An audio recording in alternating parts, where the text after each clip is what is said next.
नमस्कार मित्रांनो, तर आपण आहे शिर्डीमध्ये छान दर्शन झाले. तर तुम्हाला अजून एक माहिती सांगायची होती, ते म्हणजे महाप्रसादालय तुम्हाला फ्रीमध्येच आहे. तर तिथं नाश्तासुद्धा सकाळी तुम्हाला मिळतो.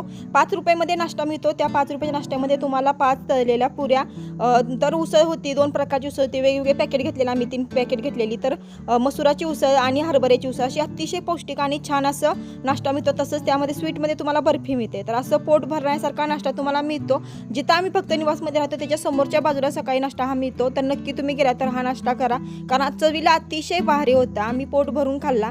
तसेच तुम्हाला मी सांगितले की तर बस सेवा ही फ्रीमध्ये आहे. जिथं तुम्ही भक्त निवासमध्ये राहता तिथून मंदिरापर्यंत आणि मंदिरापासून महाप्रसादालयापर्यंत अशी बस सेवा तुम्हाला फ्रीमध्ये. तसं जिथं आम्ही भक्त निवासमध्ये राहतो तिथं वेगळं आणि भक्त निवासमध्ये महाप्रसादालय आहे, तिथं सुद्धा तुम्हाला जेवण फ्रीमध्ये मिळतं. तसं जर तुम्हाला रूम मिळाली नसेल तर असा हा मोठा मोठा पॅसेज आहे, तिथं तुम्ही निवांत रात्र राहू शकता. तिथं वॉशरूमची वगैरे खूप चांगली सोय आहे. त्यामुळे खरोखर नक्की शिर्डीला तुम्ही व्हिजिट करा.